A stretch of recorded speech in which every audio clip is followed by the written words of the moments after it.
Salam matematik cuy, semangkuy. Mari kita belajar matematika dengan santuy. Asik. Oke, di video sebelumnya udah kenalan alias PDKT dulu sama peluang, biar paham ke komplement. Buat yang belum tahu tentang peluang, cek dulu video di pojok kanan atas ya. Oke, biar videonya nggak basi, langsung aja kita beranjak kepada komplement. Apa sih yang dimaksud dengan komplement gitu ya?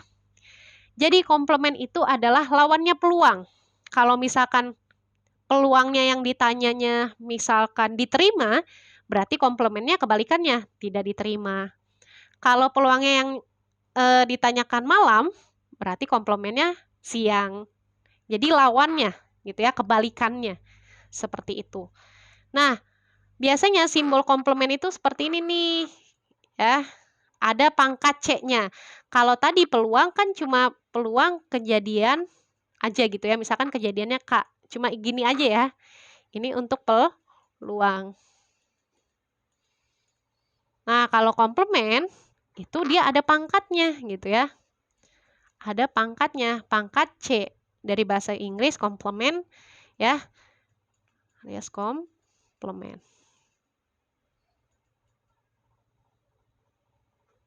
Nah, atau biasanya pakai aksen doang kalau nggak mau ribet gitu ya. Udahlah kutip aja petik 1 gitu, nggak apa-apa. Nah, biasanya yang sering banyak digunakan ini yang ini nih, yang pangkat C. Seperti itu. Ya, jadi lawannya dari peluang. Rumusnya apa? Rumusnya simpel sebenarnya. Nih, ya, 1 dikurang. 1 ini siapa sih sebenarnya? 1 ini adalah peluang dari sampel. Nah, sebelumnya kan udah disinggung. Kalau peluang dari sampel itu sama dengan 1, maka di sini saya ganti atau dalam rumusnya diganti dengan angka 1. Gitu maksudnya ya. Dari sana, kenapa bisa 1? Jadi ini peluang ruang sampel dikurangi peluang kejadian. Itu yang dimaksud dengan peluang komplement. Gitu. 1 dikurangi PK. Gitu ya. Oke, biar nggak bingung, mungkin kita langsung aja ke contoh soal atau example. Nah, di sini ada peluang seseorang diterima di SMK 123 adalah 0,64. Nih, kita garis bawahi dulu. Ya, peluangnya. Maka tentukan berapa peluang kalau misalkan tidak diterima. Nah, awalnya kan diterima nih nilai peluangnya. Kalau ada kata-kata kebalikannya, berarti ini udah nih. Fix, no debat, soal komplement. Nah, soal komplement, udah pasti, nggak mungkin gitu ya. Pokoknya kalau misalkan diketahui peluang ya, atau apapun, terus ditanya kebalikannya, ya, berarti fix, no debat, dia soal komplement. Gitu. Oke, yang pertama, kita misalin dulu kejadiannya. Kira-kira kejadiannya adalah karena yang pertama diketahui diterima, maka saya anggap K-nya ini adalah kejadian seseorang diterima. Peluangnya berapa? Peluang K gitu ya. Peluang kejadiannya adalah 0,64. Karena yang ditanya tidak diterima, berarti komplement. Nah, kita tulis rumus komplement. Ya. PK pangkat C sama dengan 1 min PK. Masukin PK-nya substitusi. Ya, jadi 1 min 0,64. Sehingga nilai komplementnya adalah 0,36. Artinya apa? Artinya seseorang tidak diterima, itu peluangnya sekitar 0,36. Atau kalau kita ke persentase gitu ya, kali persen, itu sebesar 36%, seperti itu ya. Biasanya sih ada soal persen-persenannya gitu kalau untuk peluang. Oke, seperti itu ya. Jadi penggunaan rumusnya cuma gini aja sebetulnya. Nah, ada lagi soal yang ngeselin menurut saya dan juga menurut kalian. Kalau misalkan nilai peluangnya belum diketahui, kayak gimana soalnya? Nih. Nah, tadi sebelumnya saya singgung di definisi peluang, bahwasanya peluang tuh nggak cuma tentang jumlah, kita cuma nyari ruang sampel dan lainnya, enggak. Tapi ada tentang permutasi dan kombinasinya. Nah, buat kalian yang belum tahu tentang permutasi dan kombinasi, langsung cek di video pojok kanan atas, udah disediain playlist tentang permutasi dan kombinasi. Biar paham ke contoh soal yang kedua. Nah, Di sini ada pengurus Karang Taruna, katanya mau ngadain rapat, terdiri dari 5 orang, dan duduk secara melingkar. Ayo, ini rumus apa nih kalau boleh tahu nih? Ya, duduk secara melingkar. Maka tentukan peluang jika 3 orang tidak duduk berdampingan. Pokoknya kalau ada kata bukan, tidak, atau apapun itu pasti hubungannya sama komplement. Udah itu aja. Nah, karena ini duduk secara melingkar, kira-kira pakai apa nih? Buat yang tahu, kita pasti pakai permutasi, ya kan? Karena memperhatikan urutan. Permutasi siklis. Ya, namanya siklis. Dia melingkar atau bundar atau memutar lah, sama aja ya pokoknya. Nah, hal pertama yang kita lakukan, ini kan soal ngeselin nih, kita nggak tahu peluangnya berapa. Peluang 3 orang duduk berdampingannya aja, kita nggak tahu. Nah, kalau ada soal yang begini, kita cari dulu nilai peluang 3 orang duduk berdampingan, ya, untuk bisa menjawab soal ini. Ya, jadi kita cari dulu peluang 3 orang duduk berdampingan. Nah, kira-kira kalau kita gambar, oh ya, misalin dulu. Namanya PDKT, kita harus PDKT-nya detail dulu. Pertama, kita permisalkan dulu kejadiannya. Misalnya saya mau namain kejadiannya A, biar nggak ribet nulisnya gitu ya. Misal A sama dengan bla bla bla, kejadian 3 orang duduk berdampingan, supaya kita bisa mencari ini. Nah, terus kita gambar lah ya, kira-kira begini. Nah, karena yang diminta 3 orang berdampingan, artinya apa? Kejadiannya 3 orang ini jadi satu. Tidak boleh dipisahkan meskipun jarak dan waktu. Asik. Ya, seperti ini. Jadi duduknya berdampingan, dia dianggap satu kesatuan. Jadi ketika nanti kita mencari siklisnya, ya, kejadiannya NA itu sama dengan N-nya ini nanti jadinya 1, 2, 3. Berarti nanti 3 min 1, ya.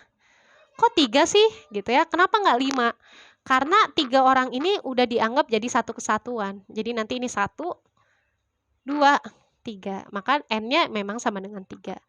Nah, karena 3 orang ini bisa tukeran tempat, gitu ya. Bisa duduk di mana aja. Misalkan si A mau duduk di tempat B maupun seterusnya, ya, bisa pertukar. Maka tambahkan 3 faktorial. Karena bisa tukeran nih tempatnya, gitu ya. Nggak egois lah ibaratnya gitu. Oke, ini nanti kejadiannya. Terus untuk sampelnya gimana? NS-nya. Nah, NS mah kan secara umum nih. Ya. Berapa orang sih yang duduk melingkar gitu ya? Ada 5 orang. Berarti nanti NS-nya ya udah 5 dikurang 1. Gitu ya. Jadi seperti ini. Ya udah deh, kita kerjain ya. 3 kurang 1 berapa? 2 faktorial ya. 3 kurang 1 2 tambah faktorial gitu ya. Dikali 3 faktorial. Nah, ini tentang faktorial nih. Buat yang belum tahu apa sih faktorial, cek dulu ya di kaidah pencacahan. Di situ sudah dijelaskan cara faktorialnya. Di sini saya langsung ya. 2 faktorial itu kan 2 kali 1, berarti 2 gitu ya. 3 faktorial itu 3 kali 2 kali 1, berarti 6. Jadi 2 kali 6 berapa? 12. Nah, nanti NA-nya ini nih, 12. Sekarang kita ke ruang sampelnya, gitu ya. 5 kurang 1 berapa sih? Berapa? 4, gitu ya. Ada faktorial, tambahin deh tanda pentung, twing, gitu ya. Oke, 4 faktorial saya langsung ya. 4 kali 3 kali 2 kali 1. Kira-kira 4 kali 3, 12. Oke, berarti 24. Jadi ruang sampelnya, jumlah ruang sampelnya nanti 24. Kejadiannya 12, ruang sampelnya adalah 24. Kira-kira kalau saya pakai tulisan yang rapih, begini. Nah, gitu. Ya, NA-nya 12, NS-nya 24 untuk kejadian 3 orang duduk berdampingan. Sehingga peluang 3 orang duduk berdampingan adalah, ya, tadi saya namain kejadiannya A peluang A sama dengan jumlah kejadiannya dibagi dengan jumlah sampelnya. Tadi kan kejadiannya 12, sampelnya 24. Nah, karena di dalam peluang itu pokoknya harus yang paling sederhana mungkin, jadi di sini saya bagi aja deh dengan 12. Ya, kok bisa dibagi semuanya dengan 12? Karena kedua bilangan ini merupakan kelipatan 12, gitu maksudnya ya. Sehingga hasilnya adalah 1/2. Oh, peluang 3 orang berdampingan, ya, duduk berdampingan itu adalah setengah. Nah, jadi kalau kita udah nemuin peluangnya, ya, maka kita bisa cari nih soalnya nih, peluang kalau tidak berdampingan. Ya, menggunakan konsep komplement. Jadi, peluang kejadian A komplement sama dengan 1 min peluang A. Ya, peluang A-nya itu kan setengah. Ya, ini pengurangan pecahan. Kalau nggak ingat, saya ingetin. Kita samain dulu penyebutnya dengan 2 ya. 2 bagi 1, 2. 2 kali 1, 2. Gitu ya. Kurang gitu ya. 2 bagi 2, 1. 1 1/2 ya. Oke. Jadi 1 kurangi setengah, ya setengah gitu ya. Berarti peluang 3 orang nggak duduk berdampingan adalah 1/2. Jadi seperti itu. Ya, jadi kalau kasusnya soalnya belum diketahui peluangnya, maka kita cari dulu peluangnya. Ya, kalau misalnya tidak duduk, berarti kita cari peluangnya yang duduk. Gitu, atau yang lainnya. Gitu ya. Seperti itu. Oke, itu tentang pembahasan komplement. Setelah video ini kita bakalan bahas tentang frekuensi harapan. Jangan lupa like, komen, dan share video ini supaya menjadi channel yang bermanfaat. Jangan lupa subscribe juga biar dukung nih channel jadi pembelajaran matematika yang santuy. Simple ya. Oke, itu aja mungkin. Salam matematik cuy. Semangkuy. Selalu belajar matematika dengan santuy. Langsung cek video setelah ini ya.